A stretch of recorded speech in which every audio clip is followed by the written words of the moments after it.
नमस्कार, मैं हूं अनुपम। इस वक्त के बुलेटिन के साथ योगी सरकार प्रदेश के सभी मंडलायुक्तों और जिलाधिकारियों का रिपोर्ट कार्ड तैयार करा रही है। सीएम योगी के निर्देश पर ग्राउंड जीरो पर उतरकर प्रदेश के सीनियर अफसर अपनी रिपोर्ट तैयार कर रहे हैं। 15 से 25 दिसंबर तक 10 दिन तक राजस्व और चकबंदी के मामलों के निपटारे की गहन समीक्षा की जाएगी।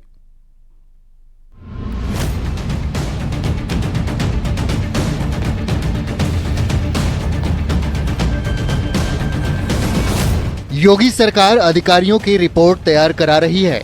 कमिश्नर और डीएम के रिपोर्ट कार्ड तैयार हो रहे हैं।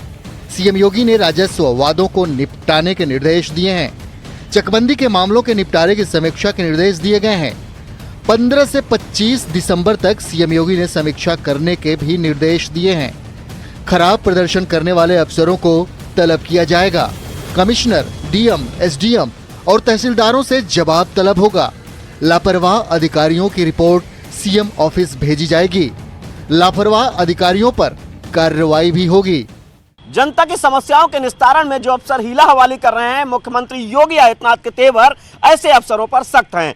मुख्यमंत्री योगी आदित्यनाथ ने बाकायदा शासन स्तर से एक कमेटी का गठन किया है और यह कमेटी डीएम, कमिश्नर और तहसीलदार समेत जो तमाम अफसर हैं उनकी रिपोर्ट तैयार करेगी कि आखिर राजस्व के मामले और चकबंदी के मामलों के निस्तारण में किस स्तर पर काम किया जा रहा है उत्तर प्रदेश में, और जो डीएम और कमिश्नर इस पूरे मामले में फिसड्डी पाए जाते हैं उनकी रिपोर्ट तैयार की जा रही है। 15 दिसंबर से सरकार इस अभियान को रूप में ले रही है और जितने भी जो शासन स्तर के बड़े अफसर हैं इनकी जिम्मेदारी तय कर दी गई है कि जिलों में जाएं और स्थलीय निरीक्षण करें, वहां से बाकायदा राजस्व के मामले के निस्तारण में और इसके अलावा जो चकबंदी के मामलों के निस्तारण की रिपोर्ट तैयार करें। अधिकारियों की रिपोर्ट होगी तैयार। कमिश्नर, डीएम की रिपोर्ट होगी तैयार। सीएम ऑफिस भेजी जाएगी रिपोर्ट। लापरवाह अधिकारियों पर होगी कार्रवाई। खराब प्रदर्शन करने वाले अफसर तलब होंगे। राजस्व वादों को निपटाने के निर्देश दिए गए हैं। चकबंदी मामलों के निपटारे की समीक्षा होगी। 15 से 25 दिसंबर तक समीक्षा के निर्देश दिए गए हैं। कमिश्नर, डीएम से जवाब तलब होगा। एसडीएम, तहसीलदारों से भी जवाब तलब होगा। देखिए, भारतीय जनता पार्टी पंडित दीनदयाल उपाध्याय जी के अंत्योदय के सिद्धांत पर काम करती है, जिसमें पंक्ति में खड़े अंतिम व्यक्ति का अभ्युदय करना सरकार की जिम्मेदारी है। इसीलिए पारदर्शिता के साथ सबकी जवाबदेही तय करके सबसे अंतिम व्यक्ति को लाभ योजनाओं का मिल रहा है या नहीं मिल रहा है, इसका निरंतर अनुवर्तन करने के लिए मुख्यमंत्री जी ने लगातार निर्देश किए हैं। और लोकतंत्र में जनता, जनप्रतिनिधि लोक सेवक है। प्रधानमंत्री जी स्वयं को प्रधान सेवक कहते हैं। इसलिए जनता की सेवा हो रही है या नहीं हो रही है, इसका चेक बैलेंस बना के रखने के लिए प्रधान मुख्यमंत्री जी ने लगातार निर्देश किए हैं ताकि अफसरों की जवाबदेही सुनिश्चित हो सके। सीएम योगी के निर्देश पर ग्राउंड जीरो पर उतरकर प्रदेश के सीनियर अफसर अपनी रिपोर्ट तैयार कर रहे हैं। 15 से 25 दिसंबर तक 10 दिन तक राजस्व और चकबंदी के मामलों के निपटारे की गहन समीक्षा की जाएगी। इसकी रिपोर्ट सीएम कार्यालय को 25 दिसंबर के बाद भेजी जाएगी। फिसड्डी साबित होने वाले मंडल और जिले के अधिकारियों पर गाज गिरना तय माना जा रहा है। जिन जिलों में लापरवाही सामने आए, ऐसे डीएम और कमिश्नर और तहसील के अफसरों की रिपोर्ट मुख्यमंत्री कार्यालय को दें। तो ऐसे में एक बात साफ है कि इस रिपोर्ट के आने के बाद में ऐसे तमाम डीएम और कमिश्नर समेत तहसील के अफसरों पर कार्रवाई तय मानी जा रही है। वहीं यह अभियान 15 दिसंबर से 25 दिसंबर तक चलाया जाएगा। 15 दिसंबर से शुरुआत हो चुकी है और अफसर शासन के जिलों में पहुंच चुके हैं, वहां पर निरीक्षण शुरू कर चुके हैं, वहां से रिपोर्ट तैयार करना शुरू कर चुके हैं। कैमरामैन गोपीगिरी के साथ संकेत मिश्रा, न्यूज़ 18 लखनऊ।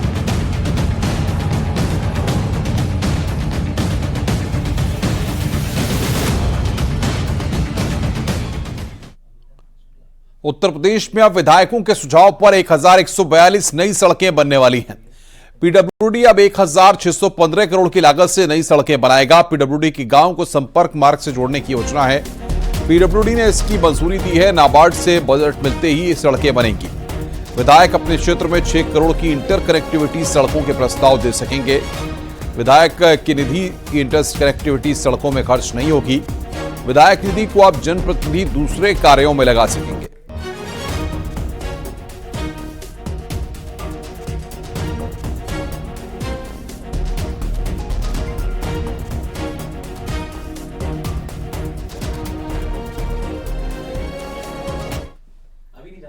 अखिलेश यादव, राहुल गांधी पर बीजेपी का निशाना। भूपेंद्र यादव का राहुल गांधी पर वार। संसद केस में कांग्रेस ने राजनीति की, एसपी को जनता नकार चुकी है। भूपेंद्र चौधरी ने इस बात को कहा। हार पर ईवीएम को दोष दे रही है एसपी। भूपेंद्र चौधरी ने इसको लेकर निशाना साधा है।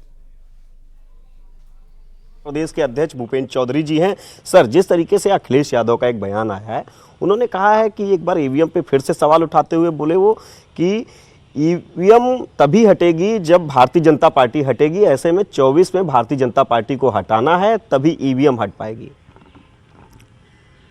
ये कहीं ना कहीं राजनीतिक हताशा का परिणाम है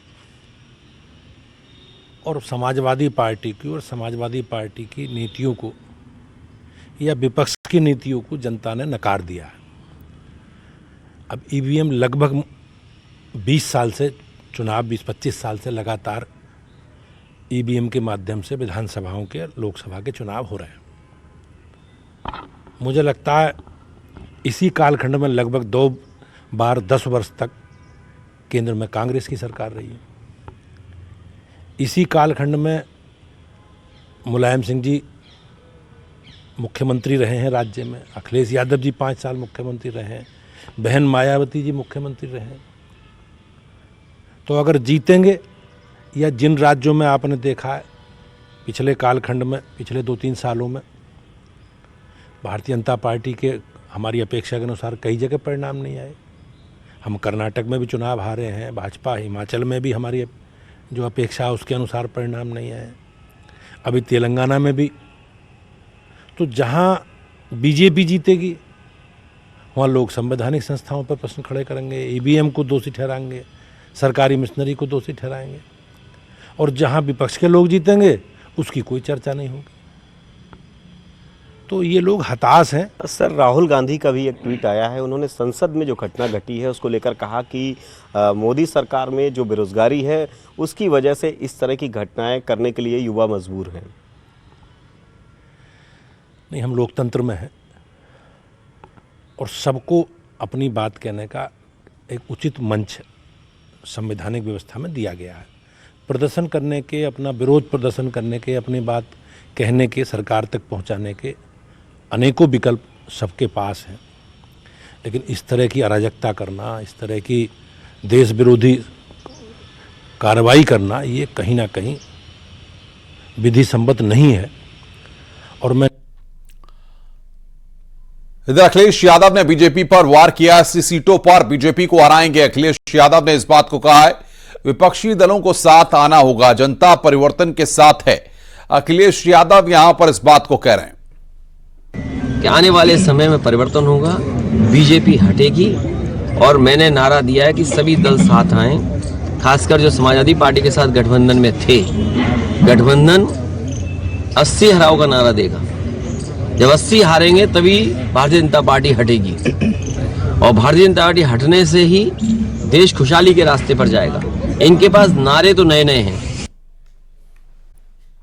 अखिलेश यादव पर केशव प्रसाद मौर्य का तंज, कमल खिलने का सपना देखते हैं अखिलेश यादव। भारत कांग्रेस मुक्त हो चुकी है। केशव मौर्य ने यह कहा है कि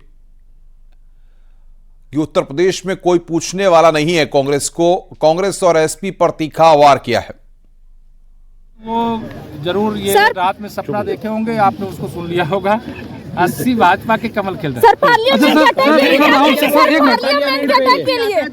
पार्लियामेंट के अटैक के लिए क्या कहेंगे? कांग्रेस मुक्त भारत हो गया यूपी में, तो वैसे भी कोई पूछने वाला नहीं। वहीं फतेहपुर में दिशा की बैठक में शामिल होने आई केंद्रीय राज्य मंत्री साध्वी निरंजन ज्योति ने संसद में हुए सुरक्षा के चूक के मामले में विपक्ष पर राजनीति करने का आरोप लगाया है। स्पीकर महोदय ने पार्लियामेंट में और हमारे पूरी सरकार ने इसको बहुत गंभीरता से लिया है। विपक्ष इसको बहुत हल्के में ले रहा है। स्पीकर महोदय ने स्वीकार किया कि कहीं ना कहीं चूक हुई है, लेकिन इसको राजनीतिक मुद्दा नहीं बनाना चाहिए। तो बेरोजगारी मुद्दा बना रहे हैं। अब विपक्ष हर मुद्दे को राजनीतिक मुद्दा बनाना ठीक नहीं है, और वो जांच चल रही है और वो उसके अधिकृत माननीय स्पीकर महोदय हैं, वही पार्लियामेंट में उसका जवाब देंगे जब रिपोर्ट आ जाएगी।